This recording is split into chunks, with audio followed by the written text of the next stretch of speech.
Bismillahirrahmanirrahim. Assalamualaikum warahmatullahi wabarakatuh. Halo teman-teman semua, kembali lagi bersama saya Aldi. Di sini kita akan langsung ketikkan angka 1, lalu kita kembalikan lagi selnya yang telah kita ketikkan angka 1 tadi, teman-teman. Pada bagian menu home, kita arahkan kursor kita ke kanan di bagian editing. Lalu pilih fill, berikutnya pilih series. Nah, untuk series in, kita coba rows dulu ya. Jadi kita akan mengurutkan angka berdasarkan baris, tepatnya di baris ke-6. Untuk type tetap linear, type value 1 di sini dicontohkan sampai ke 1000 ya.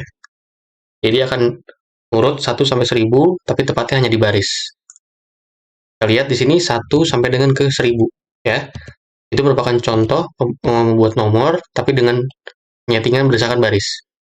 Sekarang kita gunakan dengan cara melengkapi nomor ini di bagian kolom ya, tepatnya kolom B.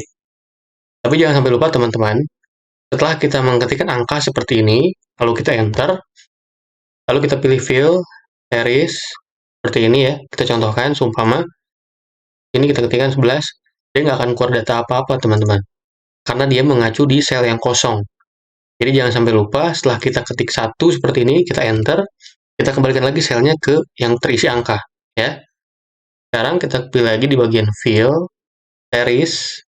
Nah, sekarang pilih series ini untuk yang kolom, ya, karena kita akan melengkapi nomor di sini tepatnya di kolom B. Type tetap linear, type value di sini merupakan nilai langkahnya, kita isi 1 dulu. Sekarang contohkan sampai ke 15. Di sini terisi 1 sampai 15, teman-teman ya. Kita coba cara yang lainnya. Pilih lagi, pilih series. Nah, tetap kita pilih di sini seriesnya in kolom, type linear. Nah, di sini nilai langkahnya kita coba beri jarak seumpama 3 ya. Kita berhenti di angka seumpama 45. Nah, dia akan terisi 147 dan berikutnya sampai terakhir di 43. Karena dia terisi terus melangkah sampai tiap angka nomornya itu ada terlangkah 3333. Oke. Untuk cara berikutnya dia menggunakan copy cell. Di sini kita ketikkan dulu secara manual 1. Nah, mungkin cara seperti ini sudah banyak banget yang paham ya. Tapi bagi teman-teman yang baru mempelajari, kalau teman-teman langsung mengklik 2 kali di sini, dia akan langsung keluar 1 semua, teman-teman. Tapi kita bisa akali, di bagian bawah ada muncul autofill options. Nah, kita tinggal klik aja, pilih fill series. Dia akan langsung terurut 1 sampai 15, ya. Atau cara lainnya juga bisa, kita pilih di bawahnya sini sel berikutnya, kita ketikkan lagi manual angka 2. Nah, kita blok 1 dan 2-nya. Baru kita klik bagian ujung, dia akan keluar juga 1 sampai 15. Hasilnya pun sama ya. Untuk cara berikutnya, kita menggunakan fungsi tanda plus atau tambah. Kita manual ketikkan angka 1. Nah, untuk di sel berikutnya kita ketikkan sama dengan kita ke bagian sel D6 ya, ditambah 1. Di sini kalau kita lihat D6 merupakan angka 1 ini, teman-teman. Kita lihat di bagian name box D6 ya. 1 D6 ditambah 1, maka hasilnya akan 2 di sini. Untuk ke bawahnya, kita tinggal klik 2 kali aja. Jadi untuk angka 1 di sini, plus 1, kita nggak usah ganti. Biar aja, karena nanti dia akan menambah terus 1, 1, 1, seterusnya, sampai ke 15. Ya, atau di angka tertentu yang teman-teman butuhkan. Di sini juga bisa, seumpama tambah 1 di sini diganti 5, seumpama ya. Nah, tinggal ke bawahnya, tinggal copy aja. Nah, dia nanti akan bertambah juga, 6 tambah 5, 11, tambah 5, 16, dan seterusnya sampai ke 71 di sini. Ya. Jadi, untuk cara fungsi sel ini kita bisa disesuaikan aja mau ditambah berapa. Tapi kan umumnya untuk penomoran ditambah 1 pasti ya. Nah, cara berikutnya bisa menggunakan fungsi if and row. Kita ketikkan sama dengan if, kita tekan tab atau tabulasi di keyboard, teman-teman ya. Jadi akan langsung keluar sampai ke kurung buka. Logical test di sini kita arahkan di sel G5 ya, G6, sorry. G6 tanpa pakai absolute, langsung kita gunakan sama dengan tanda kutip 2 atau artinya kosong. Maka titik koma, kosong lagi, titik koma, kita gunakan fungsi row. Nah, di sini kurung buka, langsung kurung tutup, teman-teman. Kita gunakan di sini min 5. Kurung tutup. Nah, dia akan langsung mengeluarkan angka 1 ya. Kalau kita cermati sama-sama, di sini kenapa row-nya langsung kurung tutup? Karena kalau kita menggunakan referensinya, menggunakan di G6 ini, langsung kita isi saja. Ya, dia akan langsung beri tag 6, teman-teman. Kenapa 6? Karena referensi kita di G6 ini, dia ada di baris ke-6, teman-teman. Kita lihat ya, ini kan G6. Kita klik G6 di sini. G6 ada di baris ke-6. Itulah kenapa rumus if row ini menghasilkan nomor 6 atau angka 6. Ya. Jadi cara mengatasinya dengan cara langsung kurung tutup. Nah, diakali dengan min 5. Artinya 6 dikurang 5. Jadi hasilnya kan 1 ya. Karena kenapa di sini 5? Karena kita berada di baris ke-6, teman-teman. Jadi otomatis 6 kurang 5, hasilnya maka 1 ya. Untuk ke bawahnya kita nggak usah ganti untuk min 5 ini, jadi biar aja. Sementara untuk di sini if G6, G6 kan di sini ya, contoh keterangan, sama dengan kosong, maka tolong tampilkan kosong. Nah, di sini akhirnya artinya di sini kalau kita tampilkan kita hapus, maka dia di sini tampilannya kosong, ya. Jadi disinilah arti perintah tampilkan kosong kalau memang data di sininya kosong, ya. Sekarang kita kembalikan lagi, ke bawahnya kita tinggal klik 2 kali aja. Nah, hasilnya pun terurut 1 sampai 15. Jadi untuk min 5-nya kita nggak usah ganti ya, sampai ke bawah pun kita nggak usah rubah. Karena kita mengacu di sini, dan dia pun bisa menghitung karena dia berdasarkan dari kolom G ini, teman-teman. Ya. Sekarang kalau kita coba hapus, salah satunya seumpama di sini ya, di G8. Kita coba hapus. Di sini kan sebelum kita hapus, kita lihat penomorannya 1 sampai 15 ya. Karena memang di sini keterangannya ada 15. Kita bisa lihat sama-sama menghitungnya di bagian Excel, dia juga menghitung count 15. Sekarang, kalau kita hapus salah satunya, contoh seperti ini ya. Nah, dia masih mengurutkan nomornya 1 sampai 15, teman-teman. Dia nomor 3-nya cuma hilang. Tapi secara penomoran dia nggak terurut. Karena memang if row ini penghitungannya secara statis.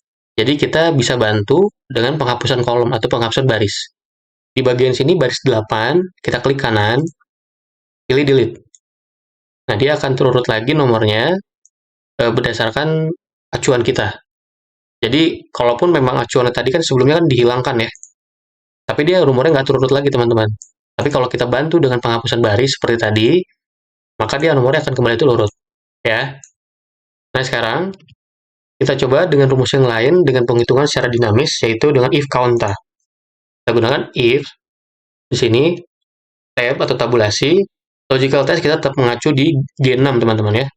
Kita nggak usah pakai absolut dulu, tidak sama dengan kosong, titik koma, kita gunakan rumus counter. Nah, di sini kita gunakan absolut tepatnya di G6, teman-teman. Ya. Kita gunakan sampai titik 2 yang artinya sampai dengan. Ya. Jadi perbedaan titik koma dengan titik 2 artinya titik 2 artinya sampai dengan, sementara kalau titik koma itu pemisah antara rumus berikutnya atau perintah berikutnya, ya. Di sini kurung tutup, titik koma, kita untuk menyelesaikan rumus if. Nah, di sini juga ditampilkan angka 1, kita tinggal klik 2 kali aja. Hasilnya pun sama 15. Kita contohkan atau kita coba cermati dulu ya sama-sama. Jika G6 tidak sama dengan kosong, maka tolong hitung G6 ini sampai G6 ada berapa isinya. Di sini kan G6 ya, maka dia akan ditambahkan 1. Nah, lalu kalau di bagian berikutnya, seumpama di sini ya, F9. Kita lihat, jika G9 tidak sama dengan kosong, G9 tuh ini ya, huruf R ini. Tidak sama dengan kosong, maka tolong hitung dari G6 sampai dengan G9 ada berapa isinya. Kita lihat, ini G6 ya. G6, G7, G8, G9. Ada 4. Maka dia baru akan menampilkan angka 4 atau nomor 4. Jadi seperti itu pemahaman ya. Kenapa di bagian counter, di bagian awal kita menggunakan absolut. Sementara untuk perintah berikutnya kita nggak pakai absolut, karena dia akan menghitung nantinya dari titik awal ini sampai ke titik berikutnya dia berapa. Ya. Jadi sini kalau kita coba hapus, salah satunya seperti ini. Ini kan 15 ya. Karena berdasarkan keterangan di sini ada 15. Kita hapus. Nah, dia mengurutkan tetap nomornya 1 sampai 14. Karena di contoh keterangan, isinya pun 14 ya. Karena kan kita hapus 1 tadi. Karena di sini, untuk penomoran dengan if counter, dia memang penghitungan secara dinamis sesuai dengan keterangan atau referensi kita yang ada di kolom G. Oke, lain halnya dengan if row tadi, kita hapus dia tetap di 15 ya. Jadi untuk secara penomoran dia memang secara statis. Jadi tinggal dipilih aja teman-teman nyamannya pakai yang mana.